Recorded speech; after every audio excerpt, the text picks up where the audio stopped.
Hi guys, welcome back to my channel. இன்றைக்கி நம்ம என்ன பார்க்க போகிறோம்னா, பலாப்பழத்தை வச்சு ஒரு சின்னதாக ஒரு ஸ்நாக்ஸ் தாங்க பண்ண போகிறோம்.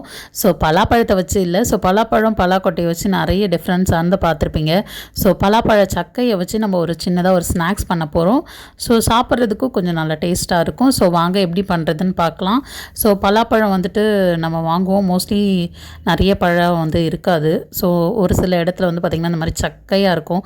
அந்த சக்கையெல்லாம் வந்து பார்த்திங்கன்னா நான் கட் பண்ணி இந்த மாதிரி எடுத்துக்கிட்டேன். ஸோ அது வந்து கொஞ்சம் நம்ம காயான இந்த ஸ்நாக்ஸ் பண்ணுறதுக்கு காயான பலாப்பழம் கூட வாங்கிக்கலாம். ஸோ இது வந்து பார்த்திங்கன்னா கொஞ்சம் நிறைய சக்கை இருந்தது நான் வாங்கிட்டு வந்த பலாப்பழத்தில். ஸோ அதனால் அந்த சக்கையை வச்சு நம்ம என்ன பண்ணலாம் அப்படின்னு சொல்லிட்டு தான் இதை பார்க்குறோம். ஸோ ஃபஸ்ட்டு இதை நல்லா உதிரி எடுத்து ஒரு பிளேட்டில் போட்டு கடலை மாவு போட்டுக்கலாம். ஸோ கடலை மாவு வந்து பார்த்திங்கன்னா தேவைக்கு ஏற்றபடி ஒரு 2 கைப்பிடி போட்டுக்கோங்க. அதுக்கப்புறம் வந்து பார்த்திங்கன்னா கார்ன்ஃப்ளவர் வந்துட்டு 1 டேபிள் ஸ்பூன் போட்டுக்கோங்க. ஸோ இந்த அளவுக்கு மட்டும் நான் சொல்கிறேன். அதுக்கான தேவையான அளவுக்கு சால்ட் போட்டுக்கோங்க. அதுக்கப்புறம் வந்து பார்த்திங்கன்னா நீங்கள் வச்சுருக்க மசாலா, சிக்கன் மசாலாவும் இருக்கலாம், 65 மசாலா நம்ம யூஸ் பண்ணுவோம்ல, 65 மசாலா கூட நீங்கள் போட்டுக்கலாம். அப்படி இல்லைனாலும் சில்லி பவுடர் போட்டுக்கலாம். ஸோ சில்லி பவுடர், அதுக்கப்புறம் வந்து பார்த்திங்கன்னா கொஞ்சம் தனியா பவுடர், ஸோ அதுக்கப்புறம் வந்து பார்த்திங்கன்னா நம்ம குழம்புக்கு யூஸ் பண்ணுற மிளகாத்தூள், இது வந்து ஒரு 1/2 டீஸ்பூன் போட்டுக்கலாம். ஸோ சால்ட் வந்து கொஞ்சம் தேவையான அளவுக்கு, ஏன்னா அதில் கொஞ்சம் ஸ்வீட்னஸ் இருக்கும் பலாப்பழத்தில். ஸோ அந்த தேவையான அளவுக்கு வந்து பார்த்திங்கன்னா கொஞ்சம் சால்ட் வந்துட்டு போட்டுக்கலாம்.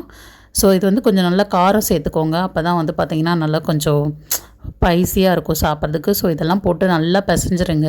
ஸோ எந்த அளவுக்கு உதிரியாக இருக்குது பாருங்கள். ஸோ கொஞ்சம் கூட தண்ணி இதில் ஆட் பண்ணவே கூடாது. ஸோ இதுலேயே வந்து பார்த்திங்கன்னா நீங்கள் ஒரு 10 நிமிஷம் வந்து மூடி போட்டு வச்சிங்கன்னா இதுலேயே வந்து பார்த்திங்கன்னா வாட்டர் கண்டென்ட் வரும். ஸோ அதை எப்படின்னு நான் காமிக்கிறேன். ஸோ நல்லா கிளறி விடுங்க.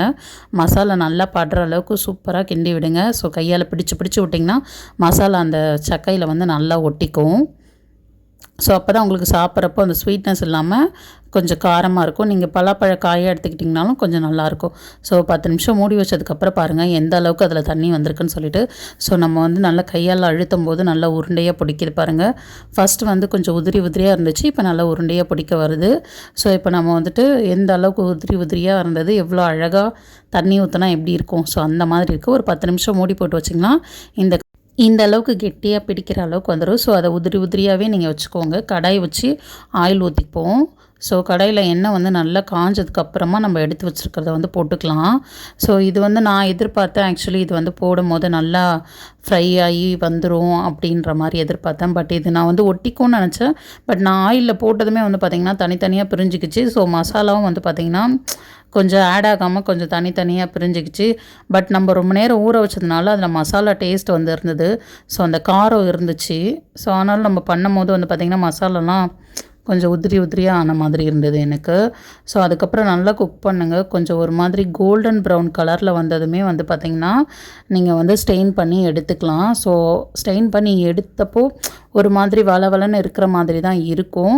பட் ஆனால் நீங்கள் கொஞ்சம் நேரம் வந்துட்டு நல்லா ஹீட் வந்துட்டு போனதுக்கப்புறம் வந்து பார்த்திங்கன்னா நல்லா மொறுன்னு நல்லா கடிக்கிறதுக்கு நல்லா க்ரன்ச்சியாக இருக்கும். ஸோ அந்தளவுக்கு மோசம் சொல்ல முடியாது, குட், நல்லா தான் இருந்துச்சு. ஸோ நானுமே வந்து பார்த்திங்கன்னா இதை வந்து பார்த்து தான் வீடியோ பார்த்து தான் ட்ரை பண்ணேன். பட் நல்லா தான் வந்துச்சு. ஸோ நீங்களுமே இந்த வேஸ்ட்டாக போகிறது தூக்கி போட தேவையில்ல, இந்த மாதிரி கொஞ்சம் எடுத்து ஸோ ஸ்நாக்ஸாக நம்ம பண்ணி பார்த்தோம் அப்படின்னா டேஸ்ட் வைஸ் கொஞ்சம் நல்லா டேஸ்ட்டாக இருக்கும். சாப்பிட்றதுக்கும் கொஞ்சம் ஹெல்தி, பலாப்பழம் அந்த டேஸ்ட்டும் கொஞ்சம் காரமும் சேர்ந்து சூப்பராக இருக்குது. ஸோ அதுக்கப்புறம் நான் உருண்டெல்லாம் போட்டு பார்த்தேன். ஸோ எந்த அளவுக்கு வருது அப்படின்னா உருண்டை போட்டு பிடிச்சாலுமே நல்லா தெரிஞ்சிருச்சு. ஸோ சூப்பராக நம்ம சிப்ஸ் ரெடி ஆயிடுச்சு. இதுதான் நம்மளோட சிப்ஸ். நீங்களும் ட்ரை பண்ணி பாருங்கள். பாய்.